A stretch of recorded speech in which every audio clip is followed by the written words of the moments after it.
रामचरितमानस के लंका कांड से श्री राम का दूत बनकर अंगद का लंका जाना और रावण को समझाना।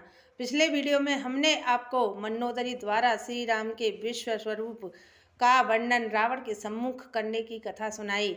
आज हम आपको आगे की कथा सुनाएंगे। शंकर जी कहते हैं, पार्वती, यहाँ सुमेल पर्वत पर प्रातः काल श्री राम जी जागे और उन्होंने सब मंत्रियों को बुलाकर सलाह पूछी कि शीघ्र बताओ कि अब इसका क्या उपाय करना चाहिए। तब जामवंत जी ने सिर नवाकर कहा, हे सबके हृदय की जानने वाले अंतर्यामी, हे बुद्धि, बल, तेज, धर्म और गुणों की राशि, सुनिए, मैं अपनी बुद्धि के अनुसार सलाह देता हूँ कि बाली कुमार अंगद को दूत बनाकर भेजा जाए। यह सलाह सबके मन को अच्छी लगी। श्री राम जी ने अंगद से कहा, हे बल, बुद्धि और गुणों के धाम, बाली पुत्र, तुम मेरे काम के लिए लंका जाओ। तुमको समझाकर क्या कहूँ, मैं जानता हूँ तुम परम चतुर हो। शत्रु के से वही बात करना जिससे हमारा काम हो और उसका कल्याण हो। प्रभु की आज्ञा। सिर चढ़ाकर चरणों की वंदना करके अंगद जी उठे और बोले, हे श्री राम जी, आप जिस पर कृपा करें वही गुणों का समुद्र हो जाता है। स्वामी के सब कार्य अपने आप ही सिद्ध हैं। यह तो प्रभु ने मुझको आदर दिया है जो मुझे अपने कार्य पर भेज रहे हैं। ऐसा सोचकर अंगद का हृदय हर्षित और शरीर पुलकित हो गया। भगवान श्री राम की प्रभुता को हृदय में धरकर अंगद जी सबको सिर नवाकर चले। लंका में प्रवेश करते ही रावण के पुत्र से भेंट हो गई, जो वहाँ खेल रहा था। बातों ही बातों में दोनों में झगड़ा बढ़ गया, क्योंकि दोनों ही अतुलनीय बलवान थे और फिर दोनों की युवा अवस्था थी। रावण के पुत्र ने अंगद पर लात उठाई। अंगद ने वही पैर पकड़ को उसे घुमाकर जमीन पर दे पटका। राक्षस के समूह भारी योद्धा देखकर जहां तहां चले। वे डर के मारे पुकार भी न मचा सके। वे एक दूसरे को असली बात भी नहीं बतलाते। रावण के पुत्र का वध समझकर सब चुप मारकर रह जाते हैं।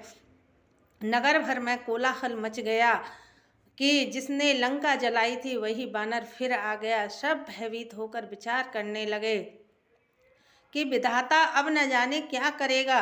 वे बिना पूछे ही रावण के दरबार की राह बता देते हैं। जिसे अंगद देखते हैं वही डर के मारे सूख जाता है। श्री राम का स्मरण करके अंगद रावण की सभा के द्वार पर गए और वे धीर, वीर और बल की राशि अंगद सिंह की सी शान में इधर उधर देखने लगे। तुरंत ही उन्होंने एक राक्षस को भेजा और रावण को अपने आने का समाचार दिया। सुनते ही रावण हंसकर बोला, बुला लाओ, देखें तो कहाँ का बंदर है। आज्ञा पाकर बहुत से दूत दौड़े और बानरों में हाथी के समान अंगद को बुला लाए। अंगद ने रावण को ऐसे बैठा देखा जैसे कोई सजीव काजल का पहाड़ हो। भुजाएं वृक्ष और सिर पर्वतों के शिखरों के समान हैं। रोमावली मानो बहुत सी लताएं हैं। मुंह, नाक, नेत्र और कान पर्वत की कंदराओं और खोहों के समान हैं। बाली पुत्र अंगद सभा में गए। वे मन में जरा भी नहीं झिझके। अंगद को देखते ही सब सभासद उठ खड़े हुए। यह देखकर रावण को बड़ा क्रोध आया। रावण ने कहा, अरे बंदर, तू कौन है। अंगद ने कहा, हे दशग्रीव, मैं श्री राम का दूत हूँ। मेरे पिता से तुम्हारी मित्रता थी, इसलिए हे भाई, मैं तुम्हारी भलाई के लिए आया हूँ। तुम्हारा उत्तम कुल है, पुलस्त ऋषि के तुम पौत्र हो। शिवजी और ब्रह्मा जी की तुमने बहुत प्रकार से पूजा की है, उनसे वर भी पाए हैं और सब काम सिद्ध किए हैं। लोकपालों और सब राजाओं को तुमने जीत लिया है। राजमद से मोहवश तुम जगजननी सीता जी को हर लाए हो। अब तुम मेरी हित भरी सलाह सुनो। प्रभु श्री राम जी तुम्हारे सब अपराध क्षमा कर देंगे।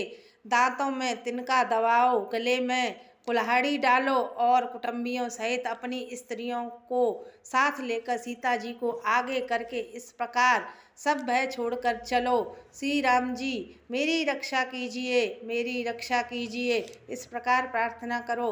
पुकार सुनते ही प्रभु तुमको निर्भय कर देंगे। तब रावण ने कहा, अरे बंदर के बच्चे, संभल कर बोल मूर्ख, मुझ देवताओं के शत्रुओं को तूने नहीं जाना। अरे भाई, अपना नाम तो बताओ, अपने बाप का नाम भी बताओ, किस नाते से मित्रता मानता है।